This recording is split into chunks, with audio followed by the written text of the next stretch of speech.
Good morning बच्चों। 10वीं कक्षा में सभी का स्वागत है। जैसा कि पूरा संसार आजकल कोरोना के चलते हुए किस संकट से गुजर रहा है, ये आप सभी जानते होंगे। कोई घर से निकलना, चलना, घूमना, सब कुछ आप लोगों का बंद हो चुका है। इसलिए हमें भी इस चीज का ध्यान रखना चाहिए कि जो हमारी सरकार कह रही है, जो हमारे पेरेंट्स बोल रहे हैं, जो हमें इंस्ट्रक्शन दिए जा रहे हैं, हम उनको फॉलो करें। लेकिन इन सब के बावजूद हमने ये आप लोगों की शिक्षा, जो एजुकेशन है, उसका काफी लॉस हो रहा है हालांकि, लेकिन फिर भी स्कूल प्रशासन ने कोशिश की है कि वो तुम्हारा लॉस ना होने दे। उन्होंने आपकी ऑनलाइन शिक्षा का प्रबंध किया है, जो वाकई सराहनीय है। अब लेकिन मैं आपको मैं हिंदी पढ़ाऊंगी।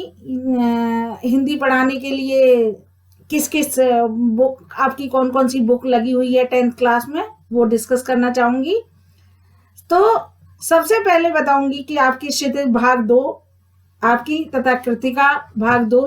इसके अलावा व्याकरण आपको आपकी जो 9th क्लास में लगी हुई थी, सेम वही व्याकरण है, वही लगी हुई है, क्योंकि उसमें 9th और 10th दोनों का सिलेबस दिया हुआ है।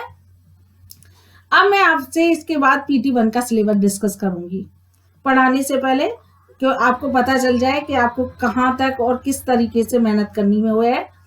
तो हमने PT1 में डिसाइड किया है कि हम 5 चैप्टर लेंगे, टोटल 5 चैप्टर लेंगे, जिसमें क्षितिज के 4 चैप्टर हैं। इसके अलावा जैसा कि आपको दिखाई भी दे रहा होगा, कृतिका का हमने 1 चैप्टर लिया है, तथा व्याकरण में से हमने रचना के आधार पर वाक्य के भेद और पत्र लेखन लिया है। इस तरीके से हमने अपने PT1 का सिलेबस डिसाइड किया है, और उम्मीद करते हैं कि आपके सहयोग और के बावजूद होने के बाद हम इस सिलेबस को पूरा कर सकेंगे। तो आइए, इसी श्रृंखला में हम क्षितिज का पहला चैप्टर सूरदास के पद में आगे पढ़ाऊंगी। तो आगे की वीडियो आपको उसी की दिखाई देगी। लेकिन इससे पहले मैं आपसे कहना चाहूंगी कि जो भी आपको ऑनलाइन टीचर्स या मैं आपको पढ़ा रही हूँ, उन वीडियोस को आप ध्यानपूर्वक देखें, क्योंकि वो आपके बहुत काम की है। इसके अलावा जो भी अनुदेशन, जो भी इंस्ट्रक्शन टीचर्स आपको दे रही है, उसका पालन करें, क्योंकि यही आपके लिए अब आगे काम करेगी। थैंक यू बेटा। अब इसके आगे हम अपना चैप्टर शुरू करना चाहूंगी मैं।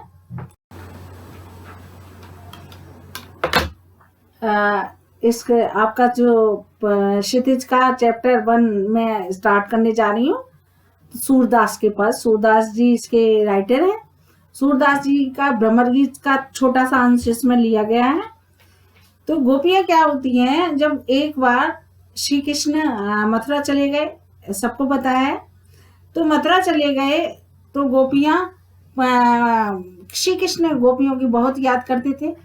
जब गोपियों को याद करते थे तो एक दिन उन्होंने देखा कि यमुना जी में एक कमल का फूल मुरझाया हुआ जा रहा था। उसे देख के उन्हें राधा जी की याद आ गई, क्योंकि कमल के मुख जैसा राधा का मुख था। उन्हें देख के उन्हें राधा की, ब्रज की माँ यशोदा माता की, नंद बाबा की याद आ गई। अपने दुख को शेयर करते हैं ना अपने मित्र से, किसी से, तो अपने दुख को, उसी दुख को उन्होंने उद्धव जी पास बैठे हुए थे, उद्धव जी से कहा। उद्धव जी को अपनी विद्वता पे बड़ा अभिमान था। उन्होंने उन्हें समझाने की कोशिश की, आप भी क्या बात कर रहे हो, जो अतीत है, जो आप किसके प्रेम में डूबे हुए हो, निराकार ब्रह्म की उपासना करो, ये करो। उन्होंने कहा उद्धव जी से कि श्री कृष्ण ने कहा, हाँ उद्धव जी आप वाकई सही बोल रहे हो, मेरी बात तो समझ में आ गई। अब ये संदेश आप गोपियों को जाकर और दे दो, ताकि वो भी निराकार योग की साधना करें, योग करें, निराकार ब्रह्म की उपासना करें। उद्धव जी बड़े अभिमान के साथ ब्रज में आए तो गोपियां ने सोचा कि श्री कृष्ण का संदेश लेके आए होंगे, सारी गोपियां आ गई उनके पास। लेकिन जब उन्होंने योग का संदेश कि आप योग करो, श्री कृष्ण को भूल जाओ, ये करो वो करो, उन्होंने समझाना जब आरंभ किया तो उन्हें बड़ा बुरा लगा। तो गोपियां ने, जब घर में मेहमान आता है तो क्या होता है, उस मेहमान की बेइज्जती नहीं की जाती। तो ऐसी गोपियां समझदार थी सूरदास जी की, उन्होंने उनकी बेइज्जती ना करके उनको कटाक्ष में कहा। क्या कहा? कहते हैं ना कि एक अच्छी लैंग्वेज में भी किसी को डांट दिया जाता है, ऐसे ही उन्होंने डांटा। उन्होंने कहा, उद्धव तुम हो अति बड़भागी। हे उद्धव जी, तुम बड़े ही भाग्यशाली हो। कैसे भाग्यशाली हो? अपरस रहत स्नेह तगाते नाहिन मन अनुरागी। कि प्रेम, स्नेह माने प्रेम, प्रेम के सागर श्री कृष्ण के साथ रहकर भी नाहिन मन अनुरागी, उनमें अपने मन को अनुराग माने प्रेम करना, उनके प्रेम से, उनके चरणों से प्रेम नहीं करा, उनमें मन नहीं फसाया। पुरेन पात रहत जल भीतर। उन्होंने एग्जाम्पल दिया, गोपियों ने उद्धव को क्या एग्जाम्पल दिया? जैसे कि एक कमल के पत्ते, पुरेन माने कहते हैं कमल का पत्ता क्या होता है? वो जल में रहता है लेकिन पानी नहीं ठहरता उस पर। तो उन्होंने कहा जिस तरह से कमल का पत्ता जल के भीतर रहता है लेकिन उसके ऊपर फिर भी कोई जल नहीं आता, जो जल महा तेल की गागर। वो दूसरा एग्जाम्पल देते हैं, कहते हैं जिस तरह से जो चिकना घड़ा जो होता है वो जल के भीतर रहता है लेकिन उस पर क्या होता है? पानी अगर उनके अंदर डालो तो पानी उस पर कोई असर नहीं डालता है, पानी फिसल जाता है। उसी तरह से तुम प्रेम के सागर श्री कृष्ण के साथ रहे लेकिन उनके प्रेम से लिप्त नहीं हुए, तुम पर श्री कृष्ण के प्रेम का असर नहीं हुआ। प्रीत नदी में पांव न बोरो, दृष्टि न रूप परागी। तुमने श्री कृष्ण के प्रेम रूपी नदी में अपने आप को सरोबार नहीं किया, उसमें डुबोया नहीं, पांव न बोरा यानी उसके छींटे तक नहीं लिए तुमने। दृष्टि ना रूप परागी, और तुमने अपनी दृष्टि को श्री कृष्ण के प्रेम में नहीं डुबोया।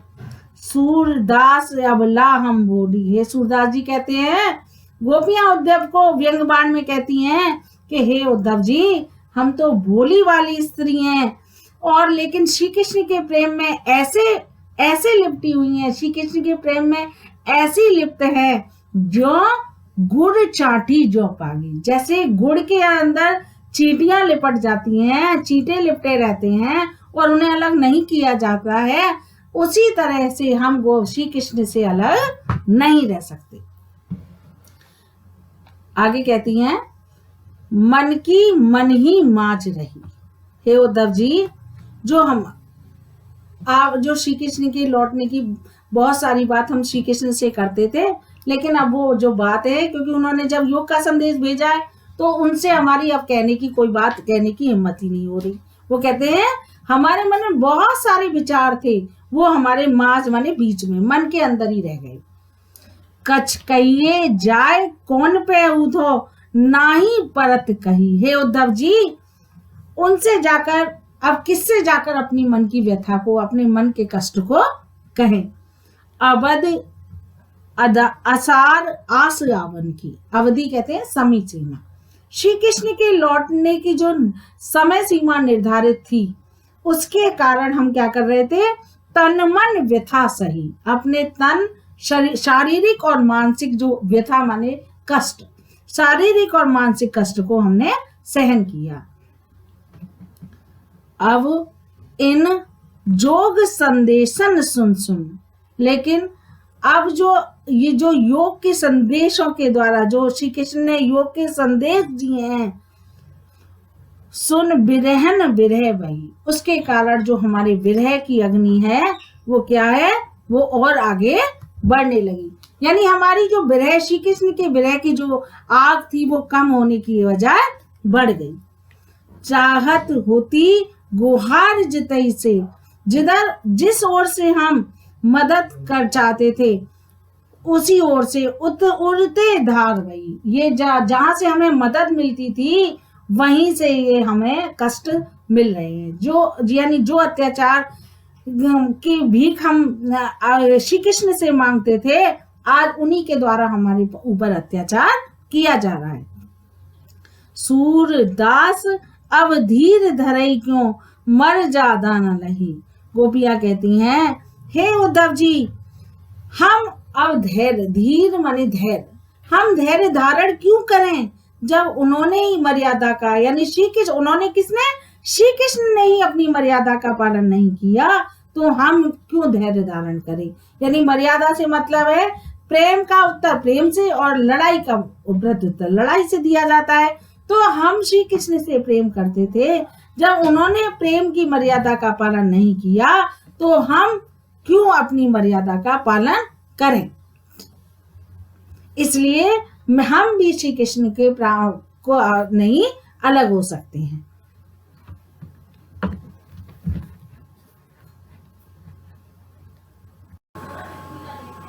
अब तक जो हमने दोनों पद पढ़े उससे आगे और आगे चलते हैं। गोपियां कहती हैं, हमारे हर हार दिल की लकड़ी, एक मनक्रम वचन नंद नंदन और यह दृढ़ पकड़ी। कहते हैं श्री कृष्ण, गोपियां कहती हैं उद्धव से, हे उद्धव जी, आप कहते हो कि योग करो, लेकिन योग नहीं। कृष्ण जो कैसे हैं, हमारे जैसे हारिल पक्षी जो होता है वो एक लकड़ी को अपने पंजों में दबा के रखता है और एहसास करता है कि वो पेड़ की डाल पे बैठा है, उससे इतना लगाव होता है। तो वो गोपियां उसी का एग्जाम्पल देती हुई कहती हैं गोपियों से, उद्धव जी से कि हमारे हर हारिल की लकड़ी, कि हमारे लिए श्री कृष्ण हारिल पक्षी की लकड़ी के समान है। कैसे हैं, मन क्रम वचन नंद नंदन और यह दृढ़ पकड़ी। वो कहते हैं हमने मन वचन और कर्म से श्री कृष्ण को, नंद नंदन, नंद के पुत्र यानी श्री कृष्ण को कस के पकड़ा हुआ है।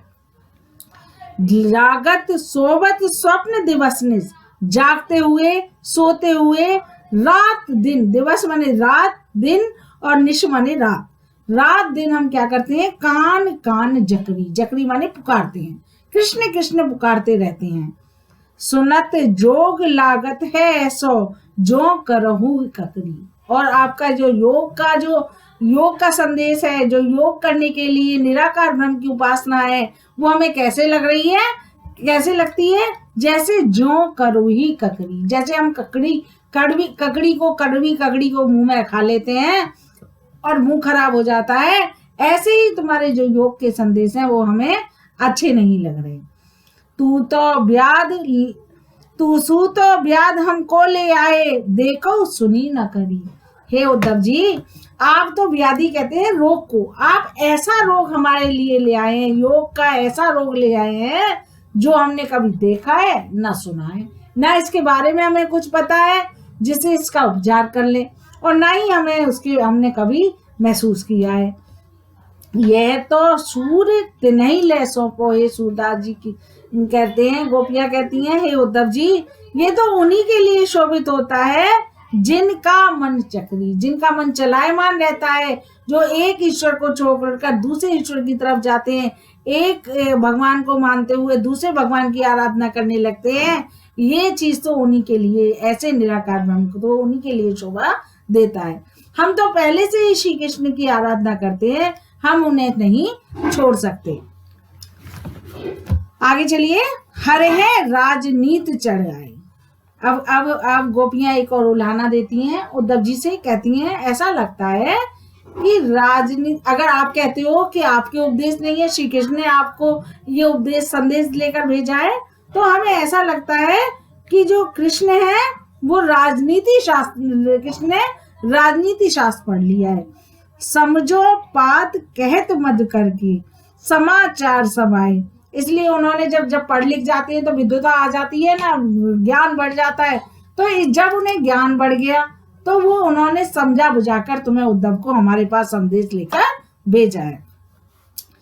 एक अत चतुर होते पहले से, अब गुरु ग्रंथ पढ़ाए। एक तो पहले से ही वो बहुत ज्यादा चतुर थे श्री कृष्ण, अब गुरु ग्रंथ पढ़ाए, अब गुरु ने और पढ़ा दिया। एक तो पहले से ही बहुत चालाक थे कि वो हमारे मन को चुरा कर ले गए, अब ऊपर से गुरु ने और उन्हें शिक्षा दे दी, यानी और विद्वान हो गए। बड़ी बुद्ध जानी जो उनकी जोग संदेश पढ़ाए, जब उन्होंने ये जाना कि उनकी बुद्धि अब हमारी बहुत ज्यादा पढ़ चुकी है, तो उन्होंने ये योग के संदेश लेकर तुम्हें भेजा है। उदो भले लोग आगे के, परित डोलत धाये। हे उद्धव जी, आप बहुत ही कैसे हैं, बहुत ही धन्य हैं, बहुत ही भले हैं, जो परहित डोलत ढाए, जो दूसरों की भलाई के लिए वो परित, श्री कृष्ण ने जो संदेश दिया, अकारण ही उसके कारण तुम यहाँ घूम रहे हो। तो वो कहते हैं कि तुम, हे उद्धव जी, तुम वाकई भले हो, बहुत ही अच्छे मनुष्य हो कि जो दूसरे के काम के लिए घूम रहे हो। तेजो अनीत करे आपन, नहीं, अब अपने मन फिर पाइए, चलत जो होते चुराए। अब वो अपना मन वापस क्यों लेने चाहते हैं? जो मन हमारा पहले चुरा कर ले गए उसे वापस नहीं देना चाहते, ऐसा क्यों चाहते हैं? ते क्यों अनीत करे आपुंजे, और अनीत छुड़ाए। जो हमें अत्याचारों से बचाते थे, जो हमारे ऊपर जो कोई अत्याचार करता था उसे हमें छुड़ाते थे, आज वो ही हमारे ऊपर अत्याचार कर रहे हैं। राज धर्म तो यही सूरजो, प्रजा न जाहे सताए। गोपियां उद्धव से कहती हैं, हे उद्धव, राजा, वो माना कि वो मथुरा में जाकर राजा बन गए हैं, लेकिन राजा का धर्म अपनी प्रजा का पालन करना होता है, ना कि उन्हें सताना होता है। इसलिए उनको समझाना चाहिए श्री कृष्ण को कि वो हमें इस तरह के उपदेश ना, संदेश ना भेजें। यानी कि उद्धव की जो गोपियां हैं वो पढ़ी लिखी हैं, उन्हें ये भी पता है कि राजा का धर्म क्या होना चाहिए, इसलिए वो ये भी कटाक्ष उद्धव जी से करती हैं।